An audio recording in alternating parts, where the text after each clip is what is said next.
Got to Play podcast, the off-season program, Overweight and Overthinking, still brought to you by our good friends over at Sticks Golf Lounge. We know it's nice outside most days. This is Kansas. It's still probably going to snow at some point here in the near future. Go out, have a couple of drinks, play any course you want. We've only got some flat land courses here. Go play some hills, go play some beaches. Sticks Golf Lounge, Humboldt, Kansas. Go out, have a round. Tell them we sent you. Again, they barely know who we are, but we appreciate them. We are going to, I guess, kind of just kick this thing off. We've got a little bit of news, and then we're just going to kind of run through some stuff, see what sticks. I'm sure, as all of you are aware, we recorded last Friday, and we were like, if we're the Bears, we're keeping Justin Fields. And then the Bears immediately went, nah, fuck you. We're trading him. It wasn't immediately. They waited for us to hit end on the record, go home, go to bed, wake up the next day, and they just fucked us. Yeah. Absolutely devastating to our program, which, if you guys didn't figure out, took me a couple of days to get everything edited and uploaded and mastered, and we're a two-man wrecking crew. We're too wrecked. Something's not good here.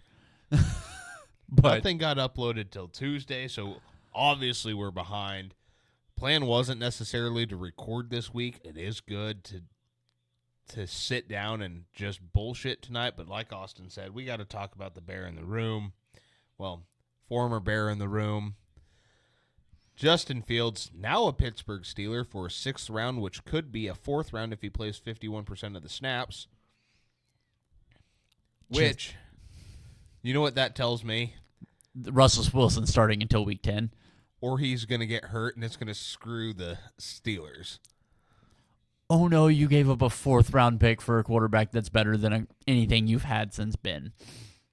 I completely agree. Like, oh, no, it's the best quarterback you've had in 5 years. I just feel bad for Justin because he got drafted. They were supposed to be the quarterback of their future, and they go, how about we get you Chase Claypool? He goes, what about an offensive line? And then we can talk about a weapon. Like, no. We'll get rid of Chase Claypool and anything else that we could possibly have for DJ Moore. And he's like, DJ Moore is great. Love DJ. Don't get rid of my draft picks or anybody else. Don't my running backs, my tight ends, my offensive line. They're like, no. They can walk in free agency. We have DJ Moore. And they fucked him. Say they gave him a good right tackle for the right tackle's rookie season. Yeah, dude. They just fucked him. They bent him over. They're like, wow. The end of the year, you really started to turn it on. You had to rapport with the guys. We had the run game going. The offensive line started to play better. You started winning some games. Getting into shootouts. You looked like a real quarterback. You weren't running for your life, and when you were running phenomenally. You were keeping your eyes downfield. We need to upgrade the position.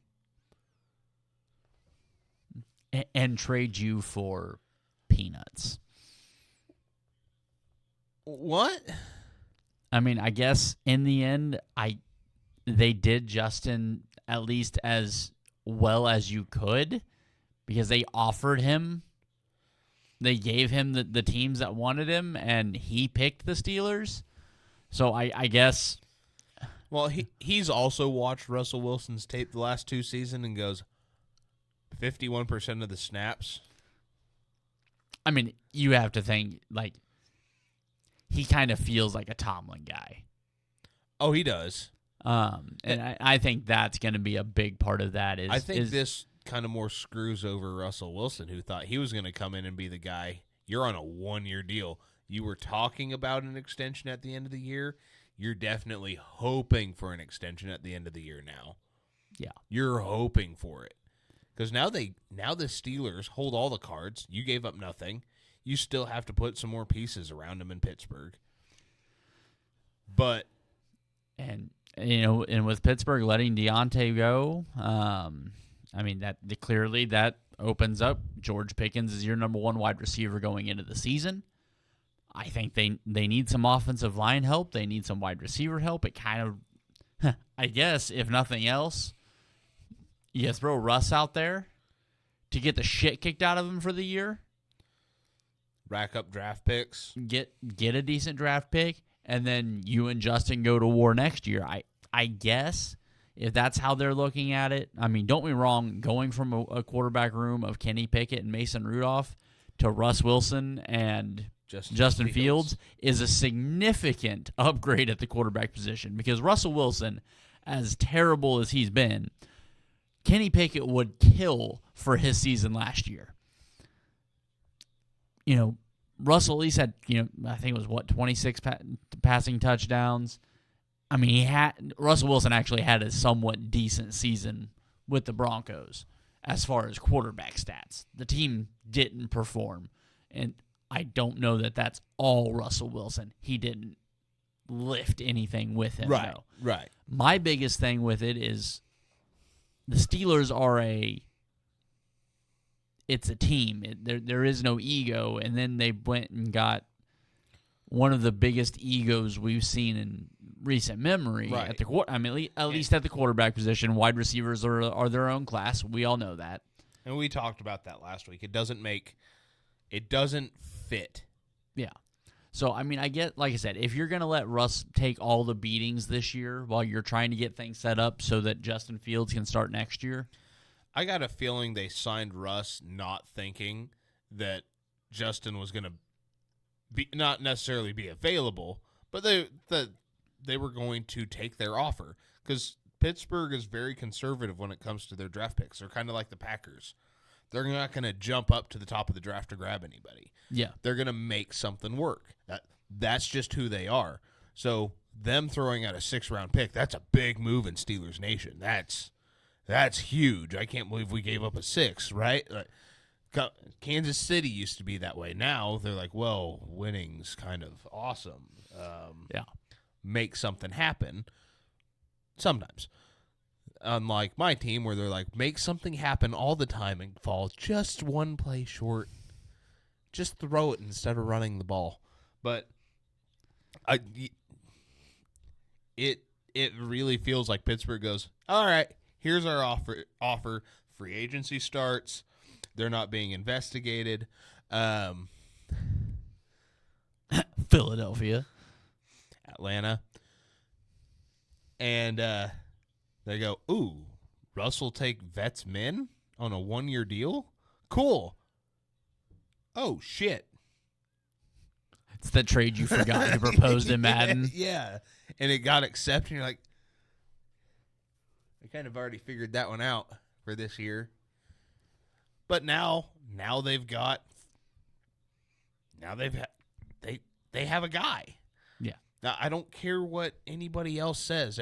If Colin Cowherd can still believe Sam Darnold has a shot to be a starting quarterback, so does Justin Fields.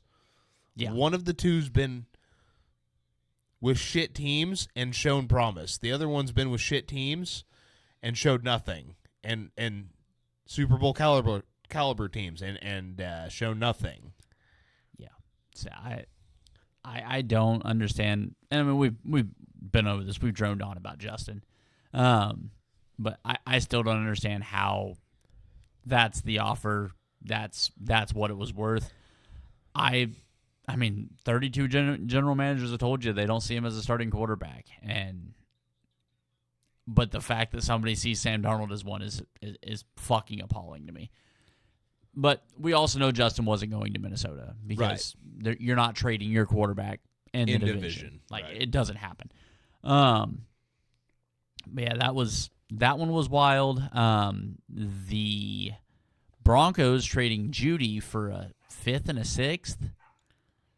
That was weird. And then the Browns extending Jerry Judy. You would think that somebody would look at in the front office would be like, hey, have we ever extended somebody before they play a single down with us and it didn't go well? maybe we shouldn't do that. The Browns be browning. Say the Browns is the Browns, man. And I don't know what makes you pay Jerry Jeudy like that this year. I mean, is he a good wide receiver? I believe so. I think he's a good number 2.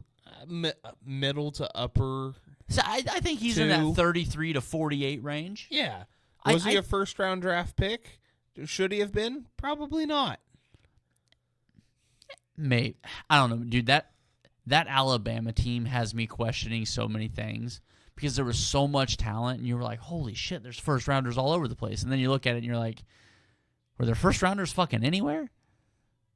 But, I mean, I think Jerry Jeudy was obviously a first-round pick whenever the draft happened. Okay. Yeah, and it's hard, obviously, hindsight's 20/20.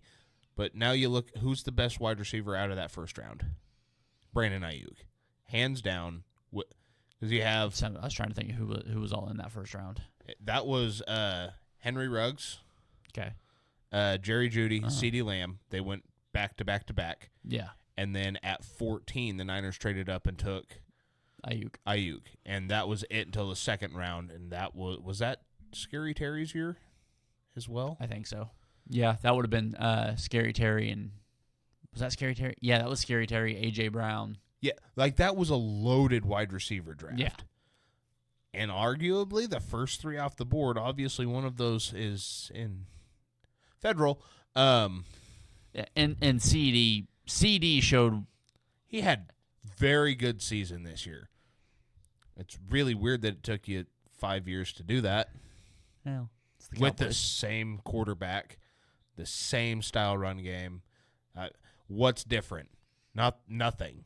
Your offensive line's older. The rest of the team is worse. And suddenly, I get it. Some players take a while to explode. You and I have been on the Brandon Ayuk is Julio Jones reincarnated for 3 years now. CD had every opportunity to break out. You're telling me you couldn't break out with Michael Gallup on the team? Michael Gallup was holding you back?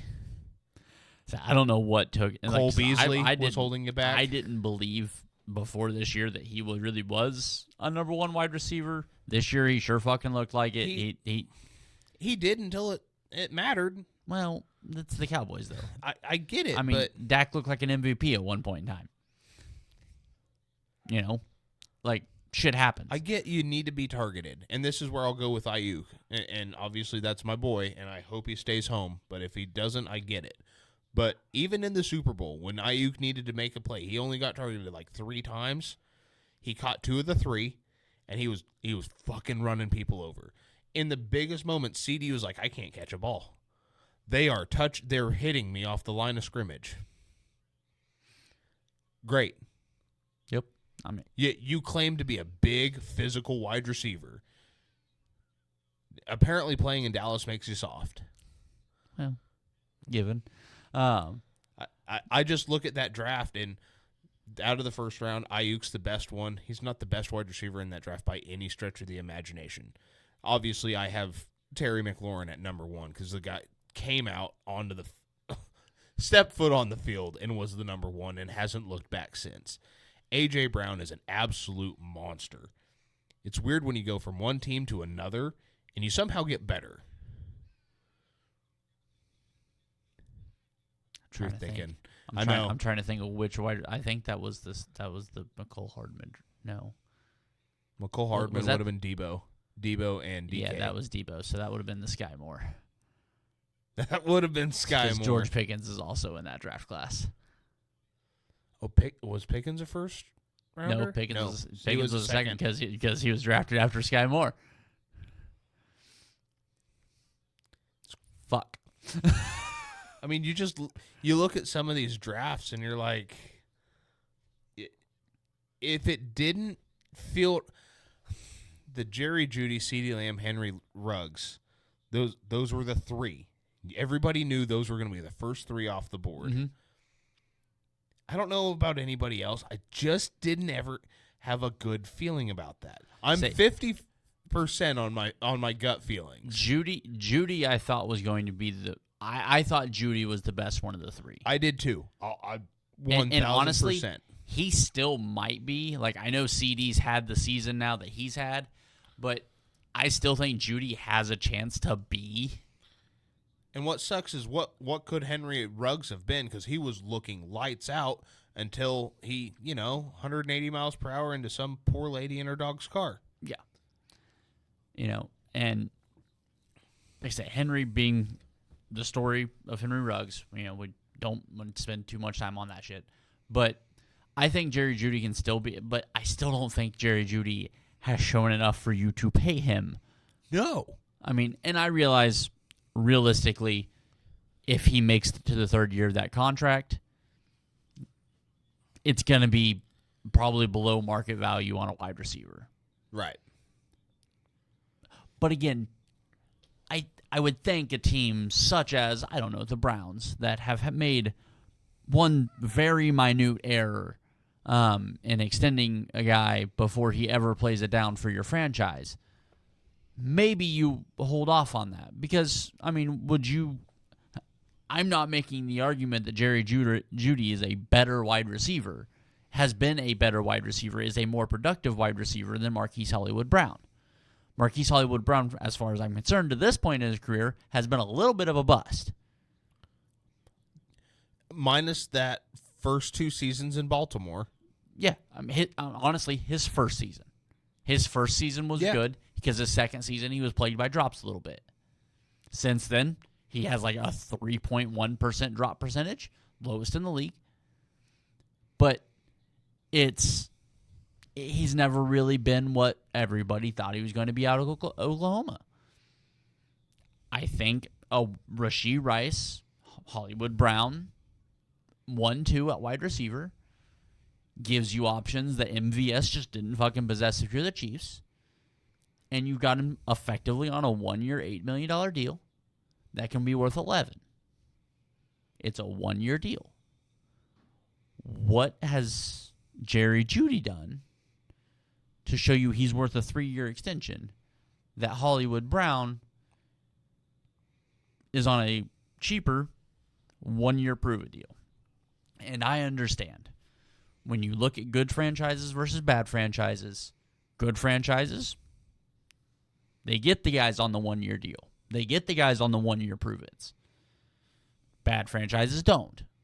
I understand how that works. But if you're the Browns, you just traded for the guy. He has no leverage, and you extend him? Yeah, no leverage whatsoever. I mean, the guy has no ground to stand on, and you extend him. Since Kevin Stefanski into a wide receiver room that doesn't there's not 10 targets a game to gather from this trade. Why extend him? That's the part of this that doesn't, like, trade for him. Absolutely. You have Amari Cooper and Jerry Jeudy as your 1 and 2. Great. I'm sure rubs it out McGee over there is probably going to fuck this up, but you can't blame the wide receiver room. No. And then you throw fucking David and Njoku in the middle of it. And I know that offensive line has taken some significant hits this offseason. They've lost a couple of guys. But you're not going to be able to blame the wide receivers. And you can't blame their running game either. Yeah, and Nick Chubb. Hopefully Chubb comes back being Nick Chubb. And then whoever they decide to throw behind him, more than likely, just slip my fucking... The kicker or the younger kid? The kicker. Kareem. Yes, Hunt. Thank you. Kareem Hunt, like... He'll more than likely hold out till week 4 or 5, thinking he's going to get a bigger contract elsewhere, and realize Cleveland is the only place that will sign him for a 1-year, $3 million deal again, and he'll sign it. He'll be back being the 2 behind Nick Chubb, and you're going to have a great running back room again. Yeah. How many times have we seen this story play out? Kareem Hunt's going to get himself a multi-year deal. This is the year. But no, honestly, it's not. You're not really hearing that either. Not anymore. Like it's been 2 off seasons. Yeah. But ever since he signed with the Browns 5 years ago, whenever it was. Yeah, because he signed with the Browns. They drafted Nick Chubb, and they're like, Nick Chubb will be backing up Kareem Hunt, and then they come out. Because Pat's been in 6 AFC Championship games, so it was 5 years ago because he played most of that first season with. Yep. Yeah. And then he decided to become a kicker for a weekend. Yeah. Surprisingly enough, it wasn't on a football field. I think Justin Reed did that one, made that plan work a little better. I don't know, man. I don't know how you can look at the Browns and be confident in spending all that kind of money, especially in the manner in which they did. I'm going to use that to segue into another waste of money. The Dodgers have wasted away everything and will go down as the greatest sports betting catastrophe in all of major sports unless the MLB fucks us up for 29 other teams and says, you know what, we can let it go because he's a superstar. They didn't for the last guy. I don't know if you guys know him, little short guy, played in Cincinnati. Great at bat. But Shohei Ohtani, first story that comes out, and obviously you know I bask in Dodger tears as a Giants fan. So the first report that comes out is Shohei Ohtani gave his interpreter money to cover up his losses for sports betting. Oh, God, you have breaking news. I do. What's that?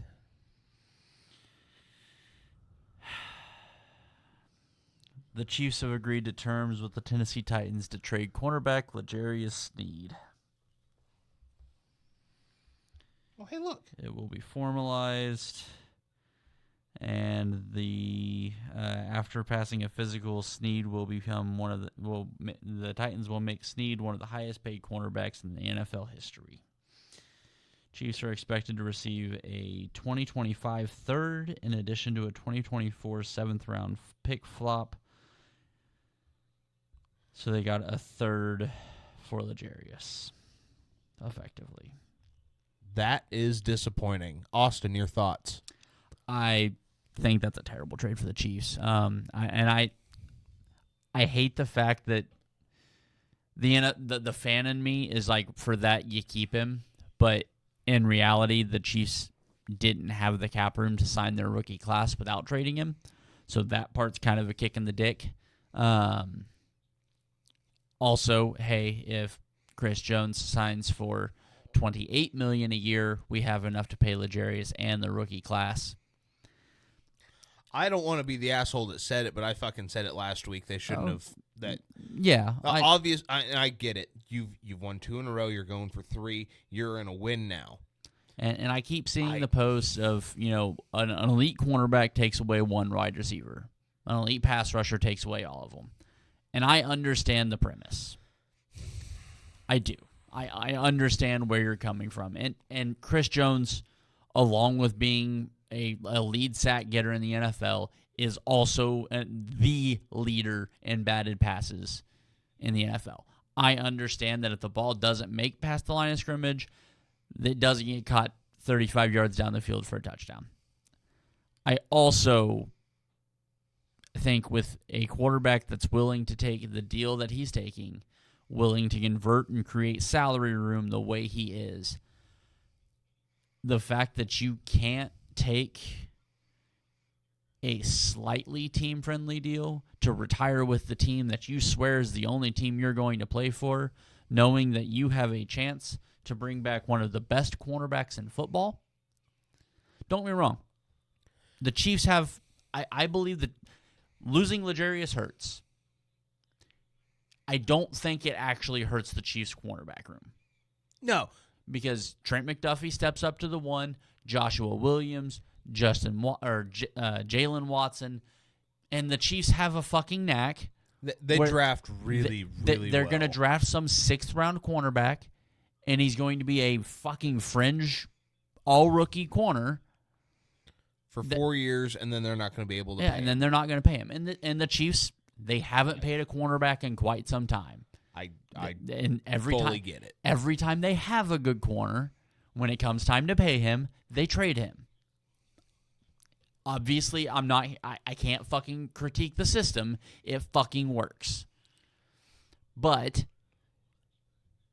I think of the guys that we've lost recently in similar fashion, I still believe Marcus Peters was probably ahead of where L'Jarius is right at the moment, and Marcus was younger. But Snead's probably the best at the time of trading. I don't know. I was on him way before he became a Niner. Charvarius Ward was lights out lockdown. He's only gotten better. So I love Charvarius, but Snead does one thing that Charvarius or Charvarius does one thing that Snead doesn't do so much. Charvarius is going to give the offense that one opportunity. He's going to give them that one defensive holding or that one PI. That and don't be wrong, it's the one play you get on him, but you know it's one of those things where like it's probably going to happen here in a bad fucking moment.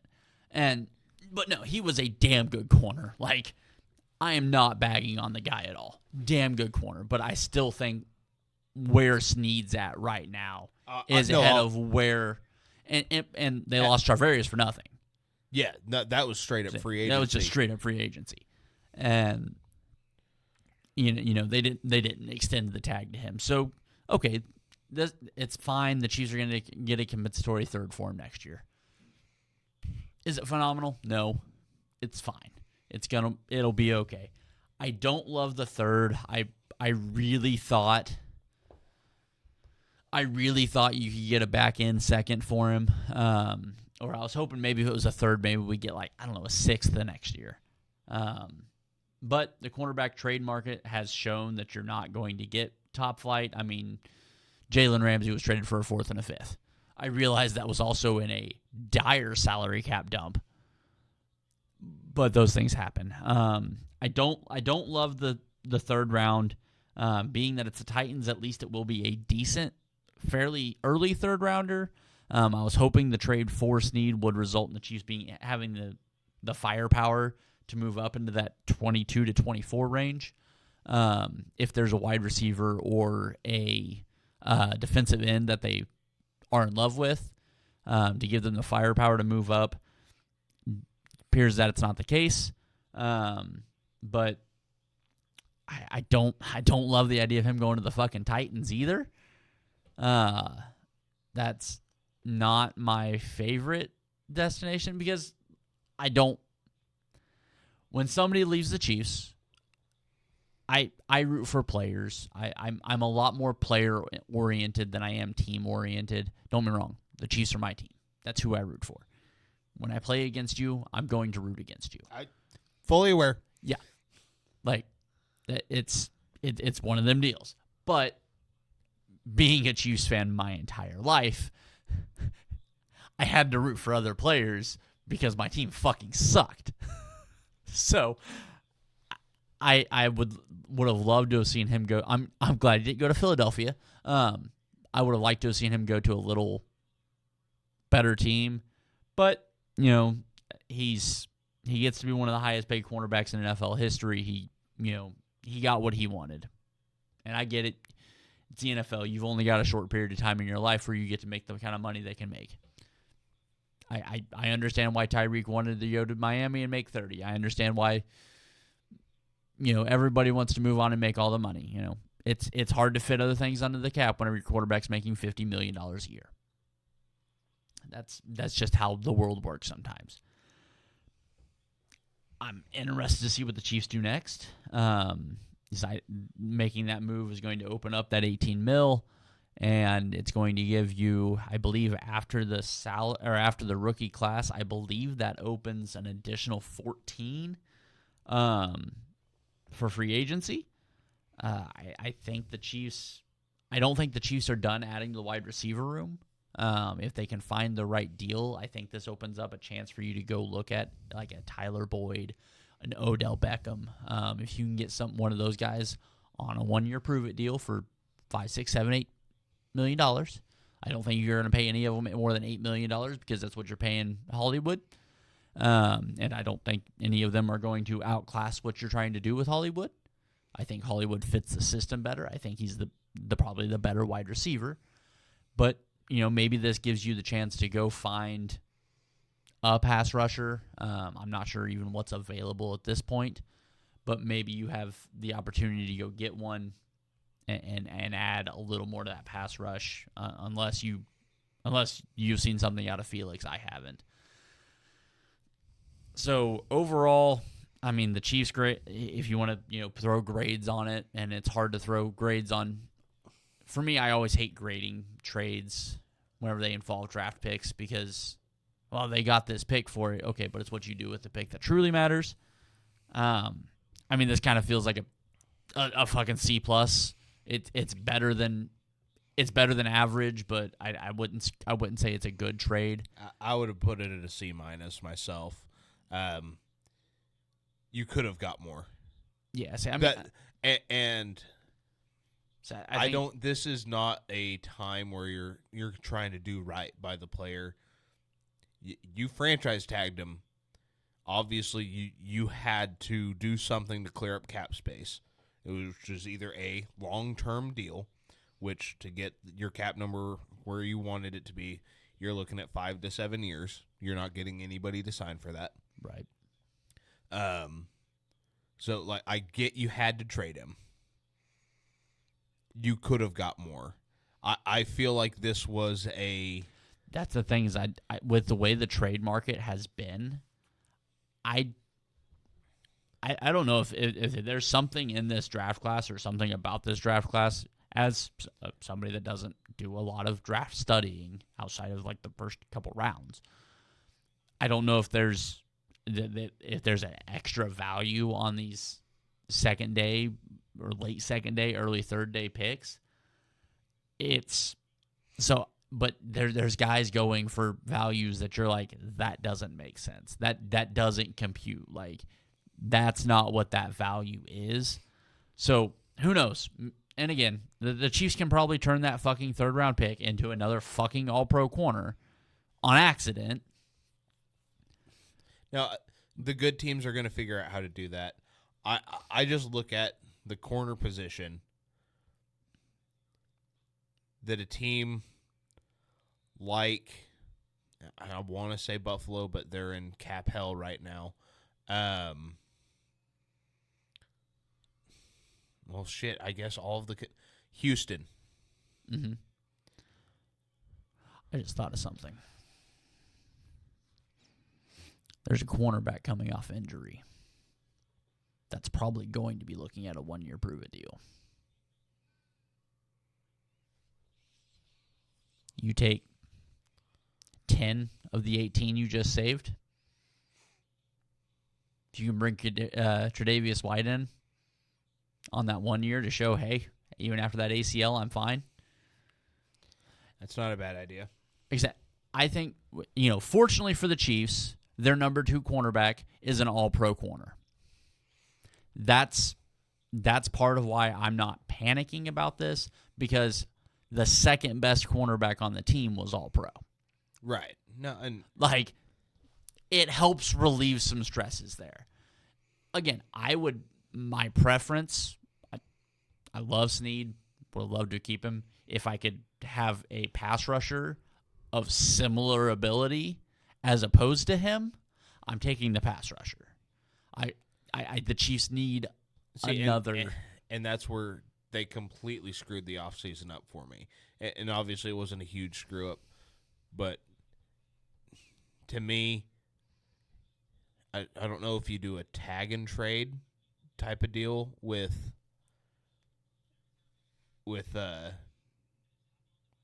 Jones, but you got to turn him into a younger, more promising. I can't say more promising, right? But a younger, promising. If you can turn him into a Brian Burns and a fourth to go get a defensive tackle, You get some pressure off the outside. Maybe you then turn around and you sign Eric Armstead for $20 million. Mm-hmm. I think and now with Christian Wilkins being a free agent, I think you had options. You had cheaper and that's all I'm getting at. Yeah. I understand. I've literally watched the Super Bowls that Chris Jones is wrecked. I know Christian Wilkins isn't wrecking it the same way. I also know if my right tackle makes a chip fucking block in overtime, it's a different ball game. Correct. A chip slows him down a half step. I mean, if somebody looks at him, exactly. Like it's not that somebody needed help and he just got no. If somebody looked at Chris Jones on that play, exactly. Like I've watched the games. Chris Jones is an absolute game changer. I also watched that Niners Super Bowl loss this year. Chris Jones was the no, he wasn't. He wasn't he made the play. And he had a lot of good plays during the game. He wasn't the game changer in that. No, I mean to this point, I will argue that Trent McDuffie deserved MVP. Again, and it's hard to argue for L'Jarius Sneed whenever your backup plan is an all-pro corner that probably should have won Super Bowl MVP. But my whole thing, if you can let him go and you can get younger and cheaper, make the trade for Brian Burns. If you trade him tag and trade straight for Brian Burns. Yeah, but Brian Burns didn't sign for cheaper though. He signed $5,150. Yeah, he did. They offered the extension. He signed that extension. I know he did. I know that he signed it, but you didn't have to extend him. Right. But he was tagged. He had one more. Yeah, he had a year. You both could have done a tag and trade. Now, if you're telling me that you would rather pay your interior lineman, fine. I get that. When there's cheaper options, and now you can add elite to the outside. Really good on the outside because Karlaftis he's actually started to come alive. I'm refraining from saying that. Alive. Okay, I'm not saying great. He's getting pressure. He is at least a plus, even if just slightly plus. Oh, sorry. Good defense on both sides. If you guys aren't aware, the lack of talking there is simply the fact that March Madness is up to my left, Ryan's right, and currently James Madison is thumping Wisconsin. So let's go JMU. Anyhow. Great defense. No, I just Christian Wilkins is such a good option there. I just look at if you downgrade from an A+, solid A+, to an A- or even a B+. I honestly next to your F. I don't want to hear there's not a B next to Wilkins. No, right. But just the options at defensive tackle. Right. The 5 guys the Niners signed for nothing. So you're saying you can go to a solid B grade, B- grade, to a possible B on the outside where you're at a D now? If you can completely solidify one side, now you're right. Your pressure rate up the middle goes from, what's he at, like 70% or some bullshit, down to 55%. But now off the edge, you're going from a 20%, and in all reality, probably like a 15% to a 25 or 30% pressure rate. Yeah. Now your overall side of that offensive line is getting more pressure, or defensive line is gaining more pressure. That, to me, is more valuable than one guy. Like I said, and if that allows you to keep your back end intact, and that's another thing people don't want to talk about, is how the back end has to work as a unit. It seems like your corners and safeties have to be more together than your linebackers and linemen. I mean, the communication, the handoffs, that kind of stuff is absolutely a lot more necessary. But I get both sides.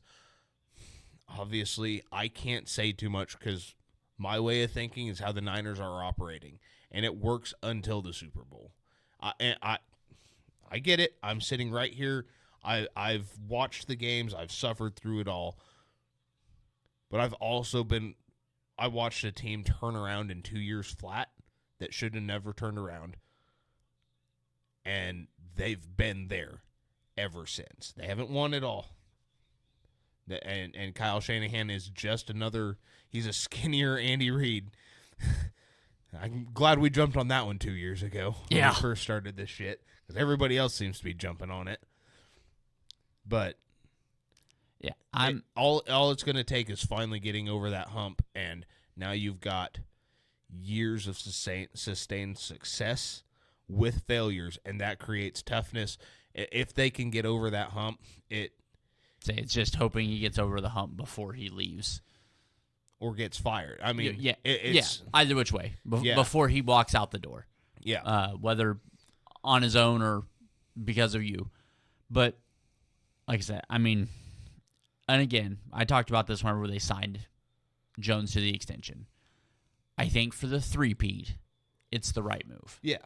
I think for the legacy, for what the dream of this season is, signing Chris Jones is the right move.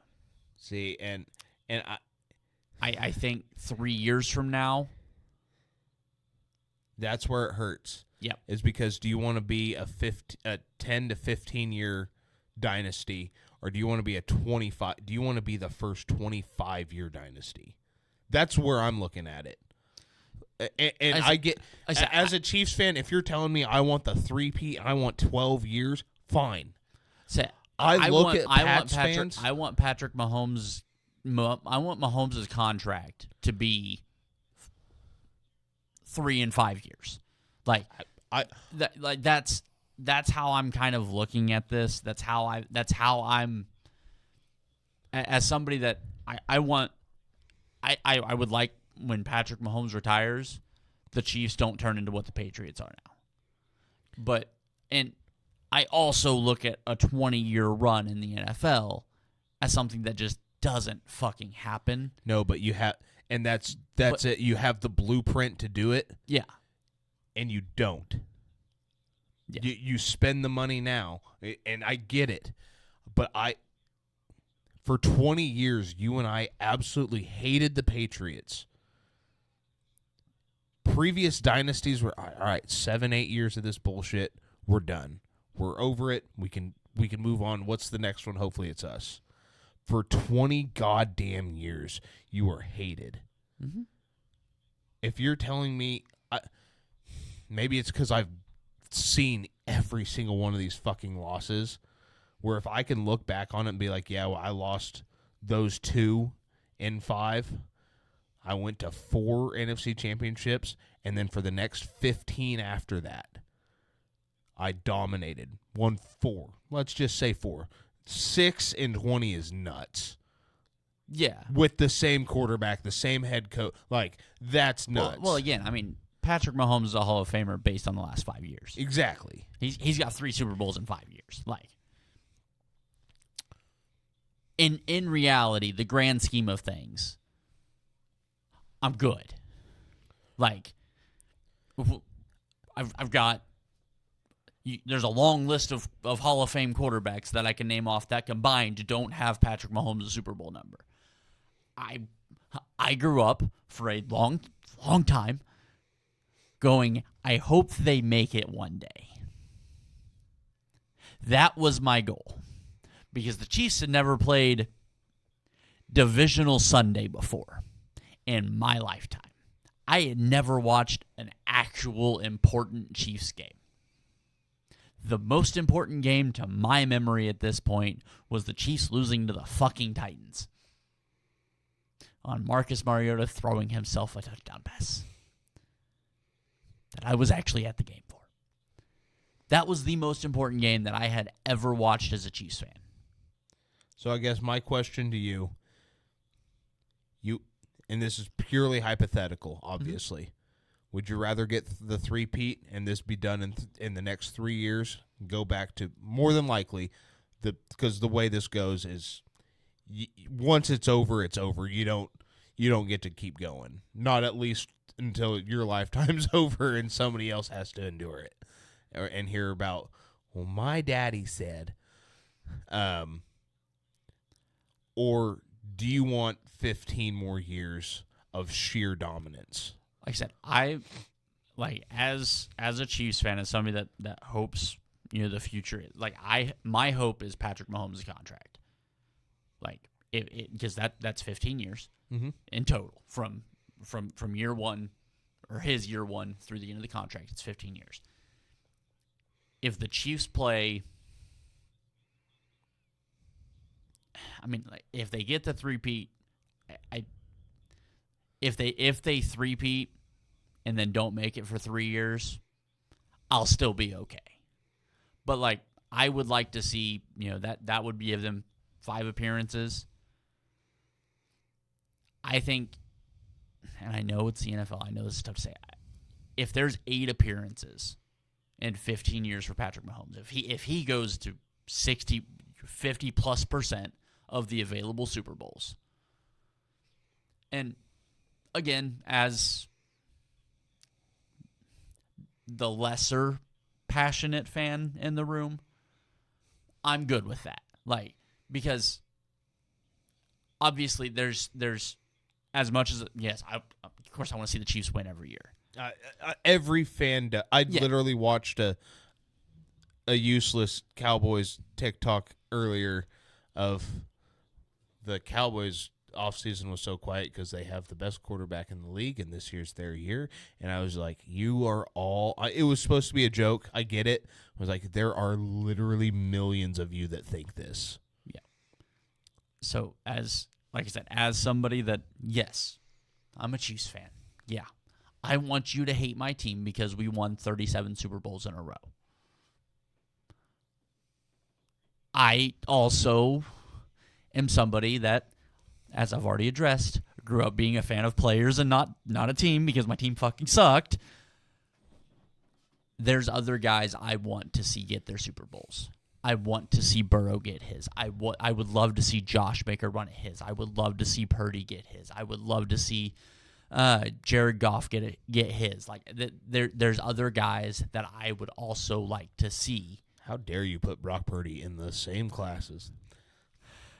Get their Super Bowls because I know where you're coming from, and I love seeing guys.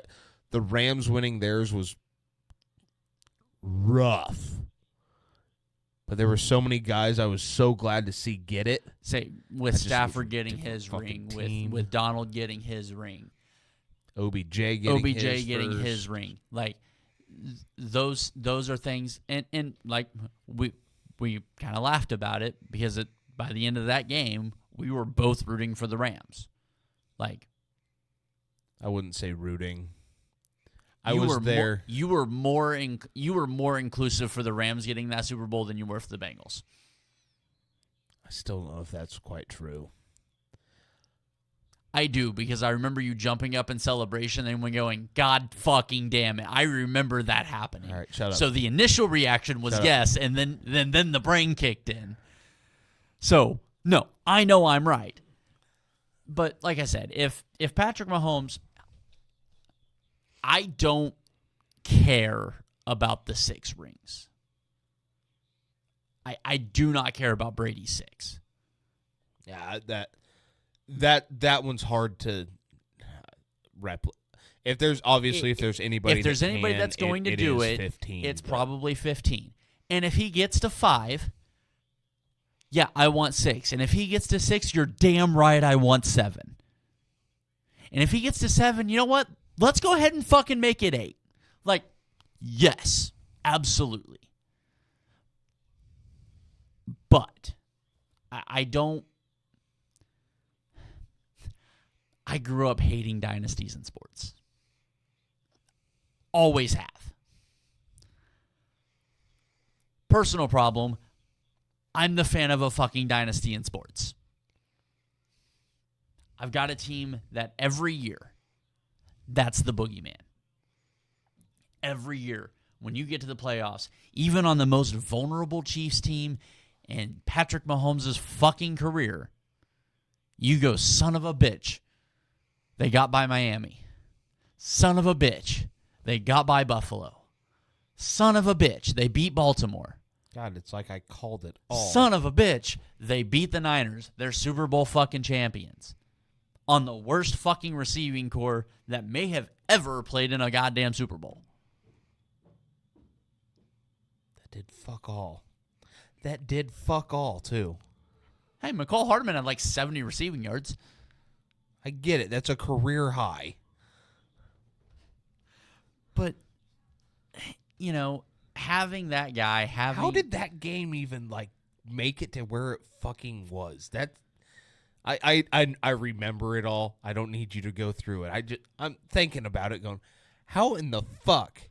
Well, effectively, I mean, it's pretty easy. There's a steakhouse opening up in Kansas City called 1587, and that's how the Chiefs won the Super Bowl. In the third quarter when the 49ers decided not to run the football for the first 8 plays. Correct.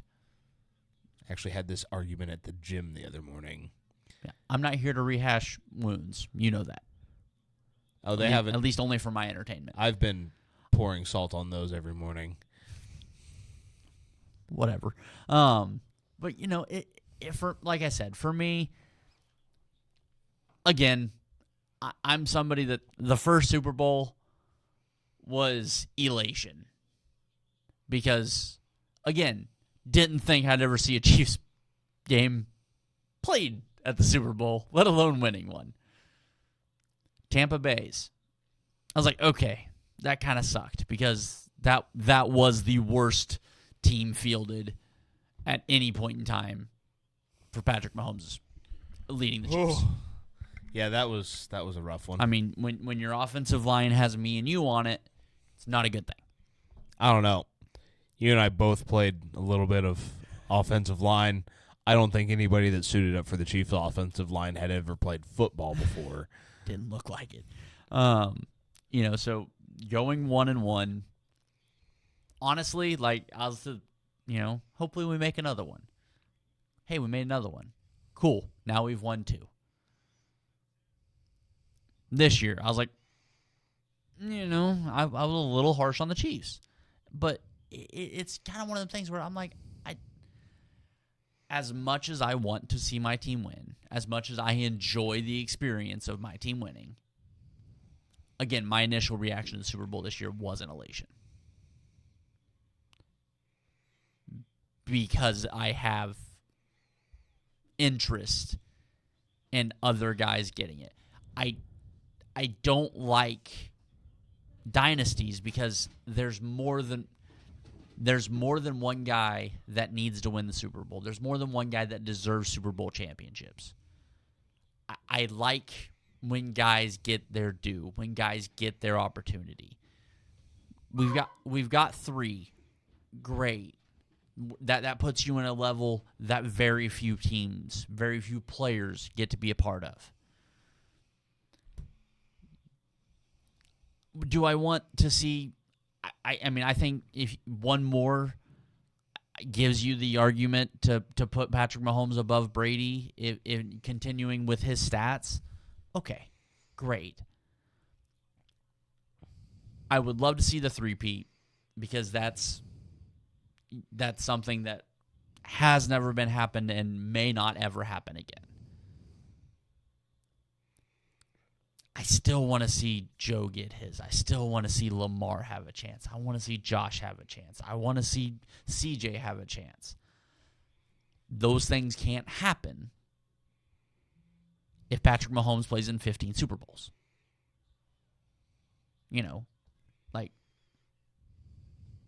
it just doesn't fucking work that way. So, yes, I'm all in for the Chiefs winning. Yes, I think keeping L'Jarius Sneed sure fucking helps in the long term.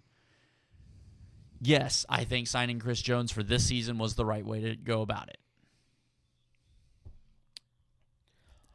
5 years from now, I believe the Chris Jones deal will be a mistake. I know this is a very long-winded answer to the question you asked because I took quite a while to get around back to it. Yes, I think at the end of the Chris Jones contract, whenever he hits the end of that, I think people, unless they go fucking 3 for 4 across this fucking contract, I think you're going to be looking at it going, we could have signed Christian Wilkins for $4 million less per year. We could have done this, done that. So, is it the best move? No. Is it the right move for the three-peat? Probably. He's the most important defensive player on a dynasty at the moment. Call me greedy. So, obviously up until 7-8 years ago, huge NASCAR guy, right? I've been nothing but jealous of Patriots fans and the elation that they got for 20 years. 20 years of knowing I'm the baddest motherfucker in town, and Jimmy Johnson fans. 6 championships in a row. Not only 6 championships in a row, averaging like 5 wins a season. When there's 16 races? No, 30 races, I guess. Fuck, it's been so long since I've watched. But if it wasn't Jimmy Johnson winning every goddamn week, he was in second. Yeah. I was a Jeff Gordon fan. My fucking driver owned his fucking race car. Pissed me the fuck off. My entire life. I have been so jealous of just watching sustained success that like I said, maybe call me greedy. If I know right now that if I lost the Super Bowl again this year, but something clicked, whatever that is, maybe they draft the right guy at wide receiver and they can let somebody go. Maybe it's they get another left tackle and Trent Williams retires and all hope seems lost, and week 8 it clicks and you've got another left tackle throwing linebackers into retirement. Sorry, Leighton. Had to be said. Really sorry to see you go out of the NFL like that. But if you're telling me that I would then go, wow, for 5 fucking years I lost and lost and lost, and then had 4 in 20, but I was either in the Super Bowl or in the NFC Championship game, I could give a fuck less about winning 3 in a row. If you're giving me 20 years of being the baddest motherfucker on the block. But I even with, as long as Patrick Mahomes suits up for the Kansas City Chiefs, I don't worry about. We can say that. We can say that. What happens after 87's gone? What happened after Tyreek left? I understand 87's a different story. I'm not saying that's such a shit comparison. But it was the same thing that was said. It was the exact same conversation. Well, Tyreek's gone, so now that offense is Patrick Mahomes won't be Patrick Mahomes. As long as 15 suits up in red, I'm not going to say there's not a chance. Right. I agree. I agree you can't say there's no chance because you're always going to have a chance. Yeah. When Tom Brady was on the field, they always had a chance. Right. When you find out and we've now found out what his safety blanket is. It's not dumping it off to Isaiah Pacheco. It's not the run game. It wasn't Tyreek Hill. Tyreek Hill was the flash play, and we thought that was a safety blanket because he could just put it up for Tyreek. And it tricked us. I'll be the first to fucking say it. It tricked the fuck out of us. Yeah. Like I said. But now you don't have, obviously not now, but when you don't have, and maybe they draft another. If they draft another guy if Noah Gray or Smith Jr. turns into it, then this entire conversation's null and void. Yeah. Like I completely understand that. But unless they have somebody that can fill in that exact role, and I get it might take a year or two to develop. Right. That's not losing a dynasty. You make it into the playoffs. How many times did the Patriots get bounced in the divisional round throughout 20 years? The Patriots were dominant for 20 years. They also went half of that in one stretch without ever winning one. Exactly. So it's hard to make this argument in year 7 of Patrick Mahomes when he's won 3 already. absolutely correct. Like, because if they go the next decade without winning one and then win 3 more, okay, you had Tom Brady's career. Like, and I understand how hard it is to win 3 Super Bowls. And that's, to me, that's why if they three-peat, and again, it's because it hasn't been done. But I'm also not worried about, here in 5 years, well, you're going to be irrelevant. As long as 15 suits up, I have a chance. And I love Trent Green. I loved him as a kid. I didn't have a chance when Trent Green suited up at quarterback. As long as 15 suits up, I believe I have a chance. Because he does things that humans can't fucking do. And I understand, as he ages, those things are going to slow down. Only 2 guys can. The guy that voices Kermit and him. Well, there's that. But, it's, for me, I believe the Chiefs figure out who the next receiver threat is. Is it Rashee Rice? Maybe. I'm going to push back hard against that because they haven't even been able to figure out who's going to replace Juju. I think it's Rashee now. It took a while. It took roughly all season. I hope you're right for your sake. But for what I saw of Rashee when it mattered, it took a long while to get those wheels going. But I think Rashee has taken that role. I think Hollywood Brown takes a lot of pressure, hopefully. And I'm higher on the Hollywood Brown signing than you are at this point. Yeah. I am sitting here playing devil's advocate. Right. Right. I am pushing back on. But,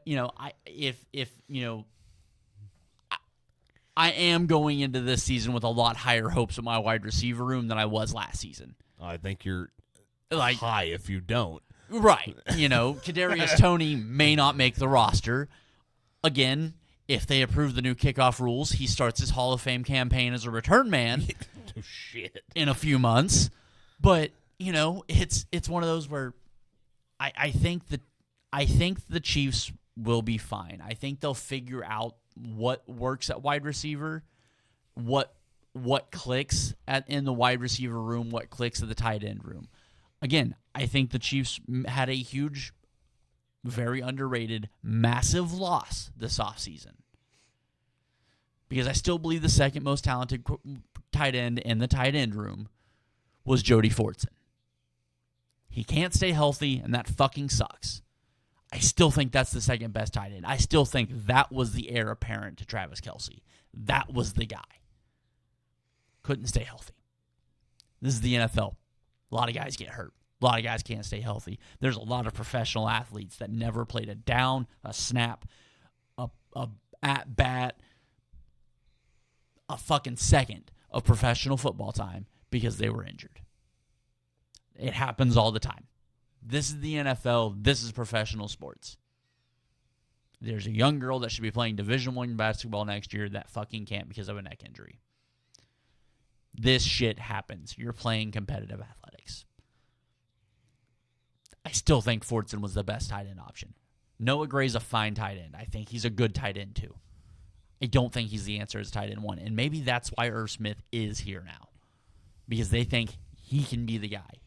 Let him sit behind Kelce. Let him learn from Kelce. Let him understand this concept. So if and when Kelce decides next year, I'm done, the party's over, Irv Smith steps in, you've got your security blanket, you've got a talented tight end that's athletic, that can move, that's shifty enough, because replacing Travis Kelce is difficult. It's kind of like replacing Gronk. They do things that other tight ends do. They just do them at an elite level that not many players do. You just have to find a serial killer that's gay. All right. Well, that's a fucking turn. The joke was too easy. It was right there for the taking. Nope, not going to make that one either. All right. I hinted at it. I got into it. You had breaking news. I want to talk about Shohei Ohtani and how he's going to end up suspended, and the Dodgers are going to be out $700 million. Please continue. Although I do know that there is a caveat in his deal that if they fired his interpreter, he has the right to opt out. I didn't know that. Oh, yeah. Oh, my. There's an opt-out clause if they fired his interpreter, but I don't know that Shohei's team can authorize the opt-out considering the situation. All right. Go ahead. So I'll start over for anybody that was listening. The first report comes out, Shohei's interpreter has been fired because he was gambling. Big no-no. Don't know what he was gambling on because baseball hasn't been in season. Now, if this goes back to the Angels, this kind of fucks everything up for me. It does. Not completely, but it does fuck up a lot of things for me. But he gets fired. So the first report is he tells Shohei about it, right? And Shohei gives him the money to recoup his losses. 24 hours later, and this is my favorite part, they don't say, oh, no, those reports were misinterpreted, hilarious, or wrong. They just say those reports never existed and that Shohei Ohtani knows nothing about the millions of dollars that was being stolen from him to gamble with. Now, one thing a lot of people don't know about Shohei Ohtani's interpreter, mind you, my team, this one right up here, also offered $700 million to Shohei. Okay? It is only because he's a Dodger that I'm so elated right now because I watched part of the Soul series while I was in the gym all week. Damn it, that guy's electric to watch. Fucking electric. He actually looks a lot better in an Angels uniform. Maybe it's the Dodger. Dodger blue is like really pretty color blue. It does. There's some players it doesn't look good on. Shohei's one of them. It just doesn't sit right. He looks really good as an Angel. Now that being said,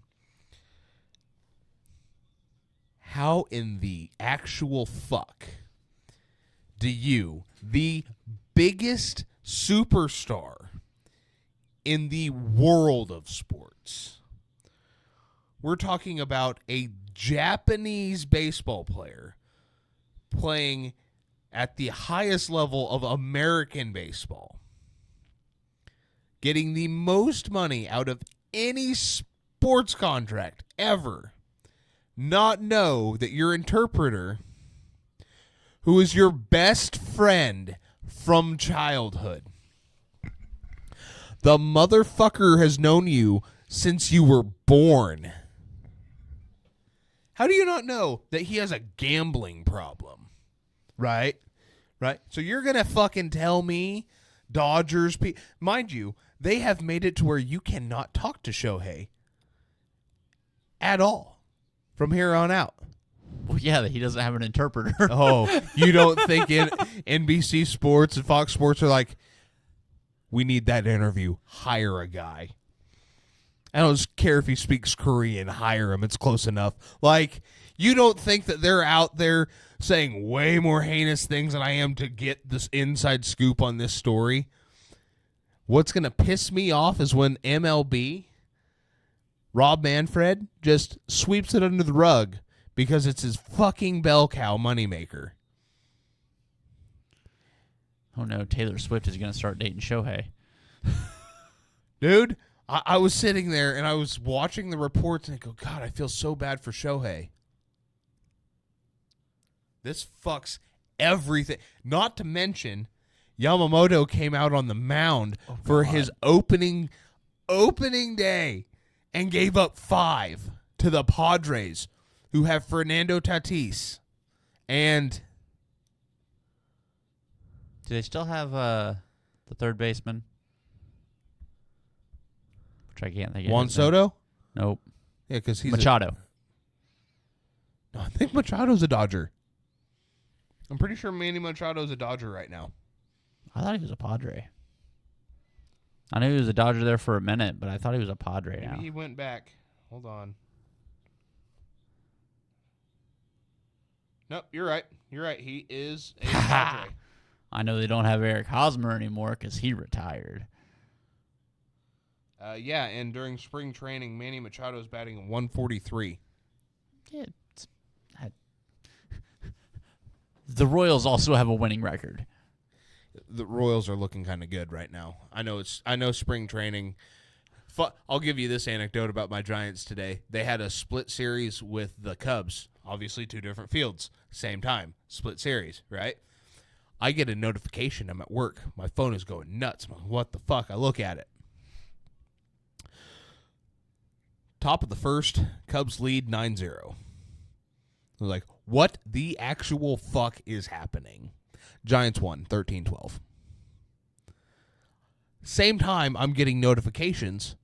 Top of the fifth, Giants now lead 4-0. Giants lose that game. I think it was 6-5. How the fuck are you down 10 runs at the end of the first and up 5 going into the 7th? And swap. Wins and losses. Don't know. Back to Shohei. So, when this fucks the Dodgers because their Japanese pitcher, who I desperately wanted, mind you, out of the 3 guys. Almost cried I was. at the signing notification. I was distraught. The Giants did come through and sign Young Hoo Lee, who is. And you guys also just signed Matt Chapman. And the one I was thinking. former Royal and Jorge Soler and but you guys just signed a pitcher late last Blake week. Snell. Yeah. Yeah, I mean they completely turned the team around. Yeah, that's what I was saying. I was like, you guys just signed a fucking pitcher. That was a big name. I couldn't fucking think of who it was. So I mean, am I hopeful? Yes. A lot of hope, no, because as long as Shohei's on the fucking field, I can't have hope.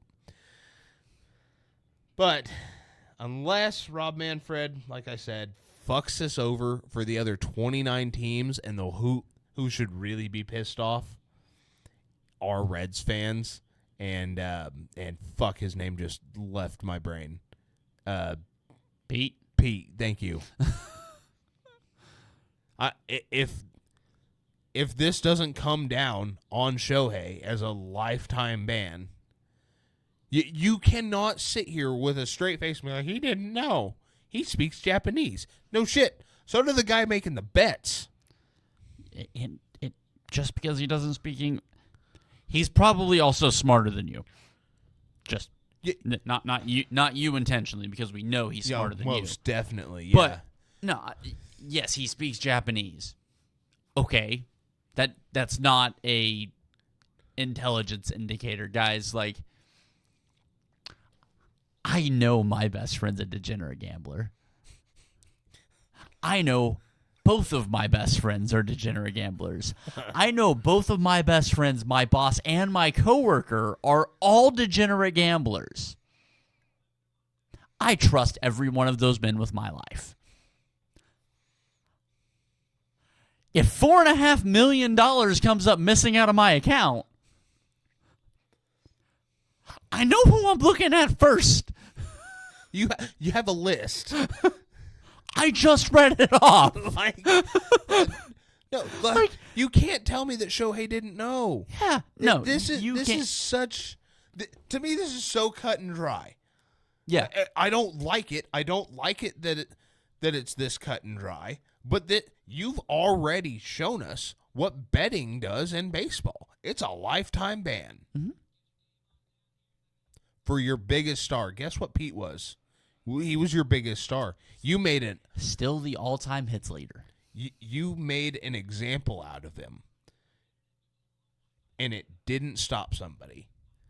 I'm sorry that it's going to fuck your team over. I'm not personally.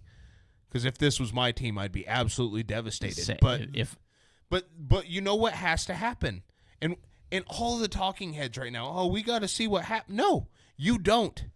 Say, if nothing else, there should be an indefinite suspension imposed effective immediately. Yes.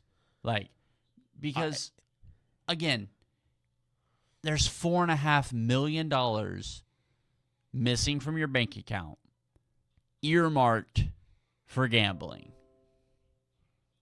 I'm sorry. This is... It's cut and dry. Yeah. It doesn't matter who was I'm just going to use your money to make the bets. That is in the contract. You cannot give somebody money for gambling in any way, shape, or form. Whether it's if you're a hockey player, a baseball player, wonder where we've seen that one. Football. I can't think of anybody that's done that in football and got a slap on the wrist. Definitely not a Calvin. You name the sport, basketball, all of them, every single professional sport. Mm-hmm. You cannot have money disappear from your account. And the fact that 24 hours after the initial report from the translator being, look, I did this, he was covering my losses. That's still not allowed. That's a breach of contract. To, I was embezzling money. Really? You're planning on ruining your life for somebody else's career. I'm sorry, you might be a better man than I am at that. Well, but also, in reality, that guy only has the life he has because he's best friends. That right. If you made it onto a super fabulous, famous, amazing, circus ring, and I rode your coattails to make millions of dollars off of it, and I'd be like, hey, I gotta take the fall so you can, I'll keep pretending that you only have 4 fingers. I guess in that instance. But again, like, realistically, I mean, I know the embezzling money thing, but in the end, like, if you embezzle money from somebody and that person doesn't press charges, right, you're just a liar and a thief. That's it. Like, there's no next step. You're a liar and a thief. So if the plan is, hey, I'm going to be the bad guy, don't throw me in jail for the rest of my life, the trade-off's probably worth it. You gave me this life. You're the reason I'm here. Let me take it. Right. Okay. Again, if by some odd chance you end up in a traveling circus and making millions of dollars and I'm your left-hand finger, it is what it is. I'm sorry. Did I say something wrong? Getting a little personal. Well, I got to make it relatable. The people want the story, man. Now, I keep seeing everything about this story, and I'm going, I don't know. Maybe, and tell me if I am. Maybe it's because he's a Dodger, but I'm looking at this going, wow, the baseball is going to have to set an example again with its biggest star, and it's going to fuck over a team. Regardless of if I'm happy that team's getting fucked over or not. Like, no, I if think you're going to make an example out of one and then slap somebody else on the wrist. Yeah. I think if nothing else, and if they do, and if they're, and definitely suspend him for to do due process, they're going to rig the process, whatever. Right. We know, shocker, a baseball player does steroids. Who would have known, And to me, it's that same kind of thing where they're going to rig this process. The story's going to, he wasn't at fault, reinstated. Shohei Ohtani goes on to play the next 10 years making $2 million a year and then $68 million a year for the several years, next 10 years after that. Greatest contract of all time. Dude, it's fucking phenomenal. Bobby Bonilla's got nothing on him. Dude. This is the last year for Bobby Bonilla's contract, I believe, and we get Shohei. just chef's kiss. Which is why it's so much funnier if it blows up in the Dodgers' face. Right? Because then so angry. They've got 8 years of going, okay, we could still make this work. We just have to find a superstar to defer a contract after Shohei's. Or Hey, Mike Trout, do you want to get paid a lot of money in 15 years? Like, I don't understand that contract. Like, I don't know why you go, we get 10 years of him at $2 million. And then when he's gone, we're fucked. Like, how much, how does that make sense? Like, the baseball salary cap doesn't make sense. Baseball doesn't make sense. No. I love the sport, but it doesn't make sense. I had to laugh all week listening to the bullshit be spewed about all of this. And then Chris Carton comes on his show, and I didn't know this about Chris Carton. I don't know if you did or not, but he spent time for... I'm not really sure who Chris Carton is. It's all right. He's got a show on FX1 or FS1 called The Carton Show. He's a guy that does the big hats on his morning show. It's all right. I'm not a huge fan. He's a huge Jets fan. Huge Jets fan. Cool. I made a lot of jokes about him when Aaron Rodgers was a quarterback and he had a loud mouth. But Chris Carton spent time in prison for gambling and like the same shit. He spent a year. And he kind of came out and was like, look, to say Shohei didn't know is just outrageous. Either a whole team of people were hiding it from him. But again, you know when your best friend's a drug dealer. Like, I know it's a different circumstance, but like, no, you're 100% right. If that is your best friend, if that is somebody that you were with day in and day out, somebody that you live and breathe at you are all literally times. having to live together because you're in a separate country that you don't speak the native tongue. Yeah. You can't tell me somebody that you spend 24 hours a day with, you know when your best friend's a drug dealer, man. You know it. You don't have to be told. You may not acknowledge it. You may not talk about it, but you fucking know. My best friend, my other best friend, are degenerate fucking gamblers. Me and you spend 5 hours a week together. Me and him spend 6 hours a week together.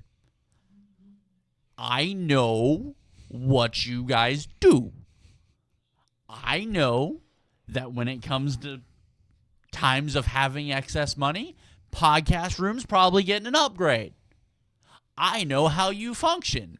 Or you're buying parts for an engine. I don't know why it took me so long to react to that, but I just want to bid for that Evan Longoria signed jersey.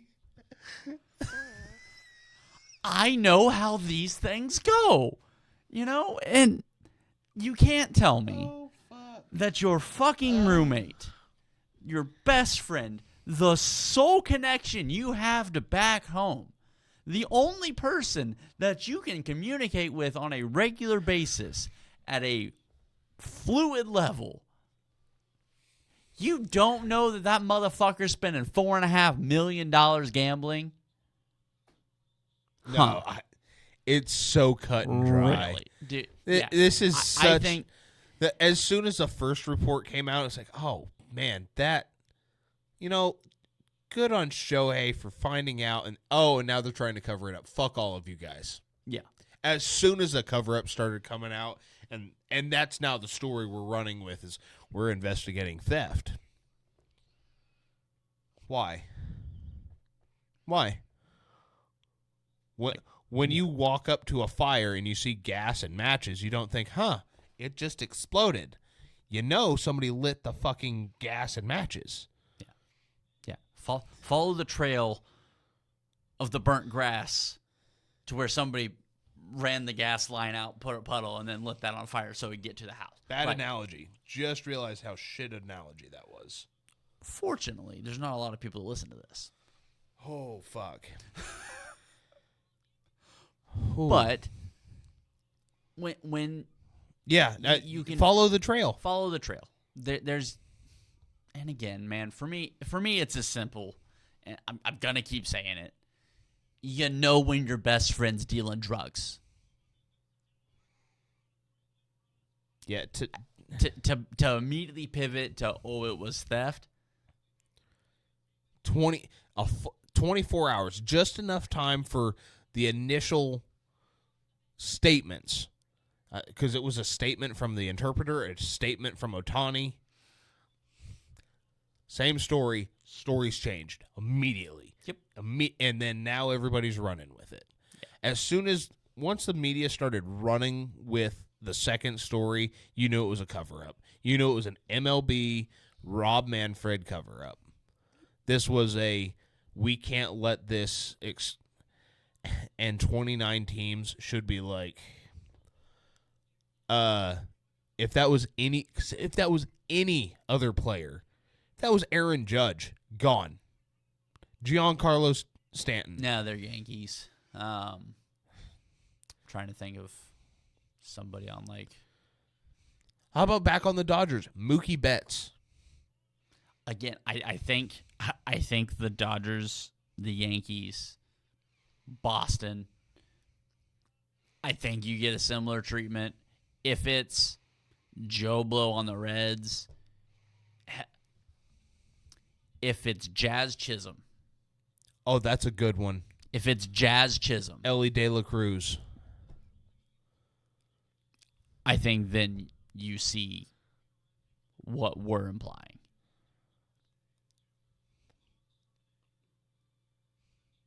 God, I hope not. This needs to be over. This needs to be over before the start of the regular season, which is very, very close. I think we're a week away from the start of the regular season.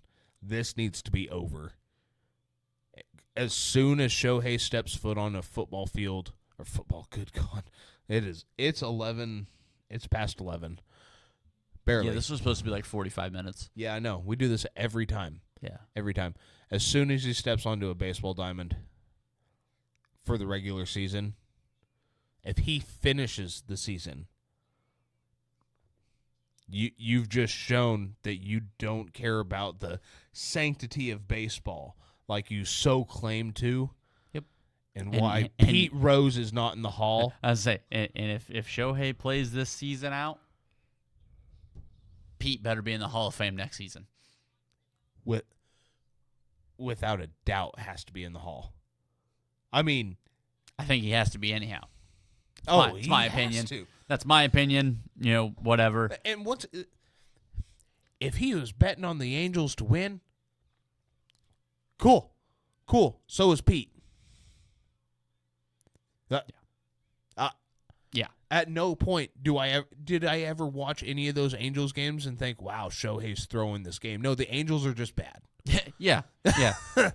Again, the phenomenal joke. Shohei Ohtani goes eight innings, scoreless, hits 2 home runs. Mike Trout hits 2 home runs, hits for the cycle, 8 RBIs. Angels lose 12 to 11. It's just fucking dumb. It's the truth. It's granted, on those teams, Mike Trout could hit for the fucking cycle and have 1 RBI. So it's just one of those things where you're like, what? And like, no, there was just 7 shit baseball players around 2 fucking gods, and one of them can't seem to get out. Well, fuck, with the back injury, everybody's like, do we really want to deal with that? I mean, I'd still take him. I'm pretty sure there's 29. The Dodgers would have offered him half a bill, okay? Probably. Yeah, but they'd have deferred it for, I don't know, 35 years. No, but it's such a funny story because obviously my hatred for the Dodgers runs so much deeper than anything else in my life. I look at it. I don't know, the self-loathing. I think it roots from the same place. That's fair. That's fair. I think that's the same tree. It branched out right at the base. Got up just a little bit and forked. Yeah, exactly. It's seen the sunlight it like split the sunlight and it's like, oh, we're going this way. Yeah. And then it got dark really fast. No, I seen that and I can't help but wonder why we're 72 hours into this and there's question marks. No, there's not. You set the example already. And if you were going to reverse the example, Pete be in the hall and we could be looking at, okay, the world's changing, sports gambling's Johnny Manziel, Reggie Bush, like the NIL deal. This goes a little bit further than just gambling. This just goes money outside of contracts. Yeah, pro sports. Well, it's kind of like Manziel. You brought both of the guys up. Manziel, he's like, hey, I'm not doing anything with the Heisman house until Reggie gets his back. Because I did the same shit Reggie did. Now these kids get to do it legally. Give Reggie give Reggie that Heisman back. This is arguably one of the most earned fucking Heismans that we've ever seen. By far, yeah. It's ridiculous. It's absolutely ludicrous that we're sitting here having to have this conversation instead of just laughing at, I can't say the downturn of an organization or a player, because that's what it would be. It'd be the downturn of what would then become the biggest what if in professional baseball. But it's horrendous that right now you and I both, and we haven't talked about this at all outside of work. I text you like on Tuesday, said, hey, do you want to record? And then we've sent a couple memes back and forth, and that was it. Yeah. It's been a long fucking week. It's been awfully long. So we haven't even talked about this, and it's so funny that you and I have the same thought. Like, this is done. It's not funny, but at the same, like, you've shown us what you do to gamblers. You fuck their life, and suddenly it's Shohei, and we're going to start covering it up immediately. Yeah. Again, I think it's the same shit. I mean, you say you don't want your politics in sports. Here we are. We're going to get out of here. Yeah, it's an hour and a half into this thing. Again, this was supposed to be 45 minutes. Do want to touch on kind of what we not intentionally referenced. Yeah, that earlier. was rough. If you are listening to this, if you are in the Chanute area and you have the ability to help, whether it's donations, whether it's volunteering help, whatever, to the people from Cornerstone Apartments, please do. That is displaced. I believe there were 24 units in that. Not one of them is livable. 24 families' lives have been changed permanently. And one, well, effectively 2 lives. There was one fatality that's been confirmed. There was a pregnant woman. If you can help, please help. There's donation places, Red Cross. If you can help, please help. And I wish I had the resources to do a little more. We're putting together stuff at our house of shit that we just don't use, don't need, to try and do what we can. So if you can help, please help. If not, I understand. Everybody's in a rough spot right now, man. The world sucks right now. But losing your home, especially in a town like this where there's not a lot of housing options. It is rough, and losing life, and especially young life, makes it that much more difficult. So prayers out to those families. Prayers out to the families that are mourning, to the lives that have been forever and permanently altered by this incident. We thinking about you. We're praying for those families. We're going to get out of here. Thank you guys for joining us on episode 2 of Overweight and Overthinking. The fact that you guys are still listening to us in the off season confuses me more than anything, but we appreciate it. We love you guys. Be kind to each other. Love one another. I don't think we're going to do the other part this week. Just there's enough going on in life that we're going to leave the good thoughts out there. Be kind. Love one another. And we will see you guys next couple of weeks. I don't know. Somewhere there. We might get together next week. Next week is the start of the UFL. Oh, God. You say, oh, God, I'm super excited. I know you are. Oh, man. I know you are.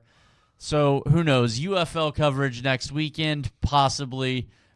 We'll see where this takes us. You guys know the ropes by now. We're all disappointing. We're just here to be our own level of disappointing. Love you guys. Overweight and Overthinking. Too Fat to Play podcast. We'll see you guys soon.